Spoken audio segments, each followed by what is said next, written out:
So akwai abu ɗaya da ban yi magana ba, an muka zo under state stock za mu saya. Misali mu ɗauki Access Bank Corporations gashi nan.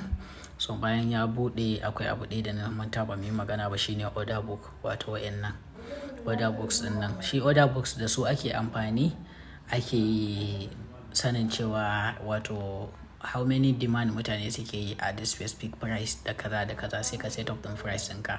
Da sanin cewa ana fara executing ne daga wanda price din shi ya fi sauki. Misali yanzu idan market za ta yi executing wanda suka sa order akan 25 naira za su saya kowane guda ɗaya, to su ne last mutanen da za a saya musu, saboda akwai wanda za su saya kowane ɗaya akan 26.1. 26 ai ya fi tsada, kuma akwai mutum 2,400 da wani abu order da aka saka, mutum ɗaya ne ma suka order.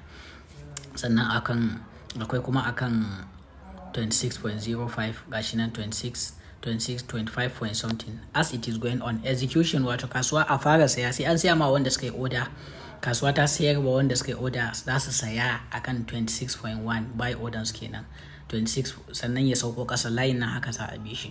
So kuma in muka zo in sayarwa za ka yi kuma sai mu duba masu sayarwa kuma za ku kalla su sun ce su za su sayar ne daga kan 26.2 ya yi sama, 26.2, 26.25, 0.3, 0.45, kun gani going upward yana tafiya sama, kun gani masu sayarwa har akwai mai 20 a ƙarshe. So dole market sai ya fara executing din wanda ya ce zai sayar akan 26.2, shi ya fi kusa da masu saya.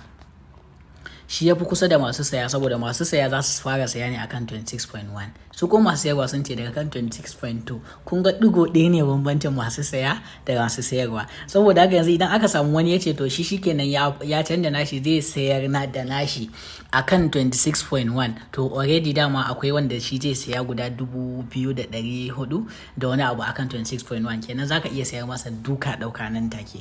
Sannan haka in ka ce kuma ka sauko zaka sayar da naka akan 26.05, to akwai mutum 150 quantities guda 150 da already an saka order su akan a saya akan wannan 26.05 din, akan wannan naira 26.05.